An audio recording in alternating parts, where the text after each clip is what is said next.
काँग्रेसचे ज्येष्ठ नेते आणि महाराष्ट्र प्रदेश काँग्रेसचे उपाध्यक्ष हिदायत पटेल यांची हत्या झाली आहे। हिदायत पटेल यांच्यावर काल अकोल्यामध्ये जीवघेणा हल्ला झाल्याची धक्कादायक घटना घडली होती आणि या हल्ल्यामध्ये जखमी झालेल्या हिदायत पटेल यांचा उपचारादरम्यान मृत्यू झाला। या प्रकरणात पोलिसांनी हल्लेखोराला अटक केली आहे। यंदाची महापालिका निवडणूक एक वेगळंच रूप घेताना दिसतेय। काही दिवसांपूर्वीच सोलापूरमध्ये मनसेच्या कार्यकर्त्याची हत्या करण्यात आली।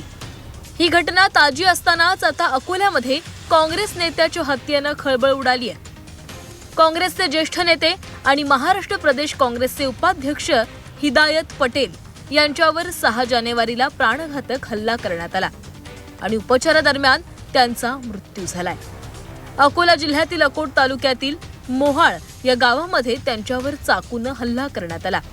या हत्येप्रकरणी उबेद पटेल या व्यक्तीला अटक करण्यात आली आहे। या प्रकरणात हिदायत पटेलांच्या कुटुंबियांनी काही राजकीय व्यक्तींवर आरोप केलेत। जोपर्यंत 5ही आरोपींना अटक होत नाही तोपर्यंत हिदायत यांचा मृतदेह ताब्यात न घेण्याचा इशारा हिदायत यांच्या कुटुंबियांनी दिलाय। पटेल ने मेरे को जो बोले थे कि ये आरोपी है, वो जो जिसने मारा बोले वो पकड़ है बोले, उसका कोई हाथ नहीं है बोले इसके अंदर। इसके पीछे 5 लोग मास्टर माइंड है बोले, इनकी अटक होने को ना। पहला नाम बोले उन्होंने बदरुज्जमा का, दूसरा नाम बोले राजू बोचे का, तीसरा नाम बोले संजय बोड़के का, चौथा बोले फाजिल आसिफ पटेल का और 5वां बोले फारूक आसिफ पटेल। ये 5 जिम्मेदार है बोले, इनकी अटक होने को। हिदायत पटेल हे प्रदेश काँग्रेसचे उपाध्यक्ष होते। अकोल्यातील काँग्रेसचा मोठा मुस्लिम चेहरा म्हणून त्यांच्याकडे पाहिलं जायचं। 2014 आणि 2019 मध्ये काँग्रेसचे लोकसभेचे ते उमेदवार होते। 2014 मध्ये दुसऱ्या स्थानावर तर 2019 मध्ये ते 3ऱ्या स्थानावर होते। ते जिल्ह्यातील मोठे सहकार नेते होते। 25 वर्षांपासून ते जिल्हा बँकेचे संचालक राहिले होते। अकोट तालुका सहकारी खरेदी विक्री संघाचं अध्यक्षपदही त्यांनी भूषवलं।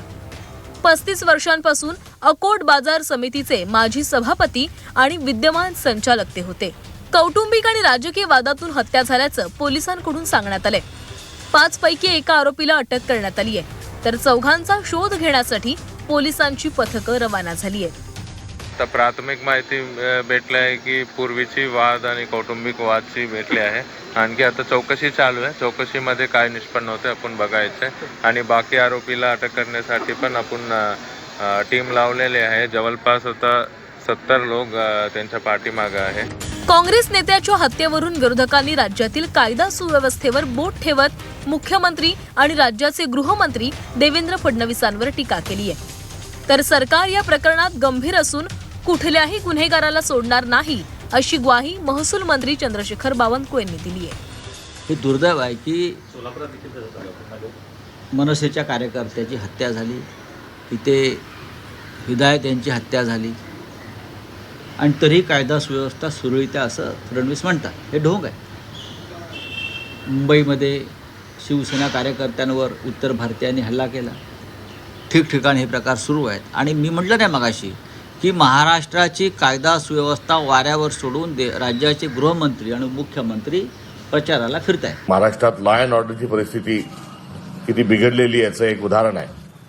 कोयता गँग, चाकुनी हल्ला हे आता काही विशिष्ट भागापुरतंच नव्हे तर आपल्या आडवळणाच्या गावात देखील आता गुंड चाकू घेऊन अशा प्रकारचे हल्ले करायला लागलेत।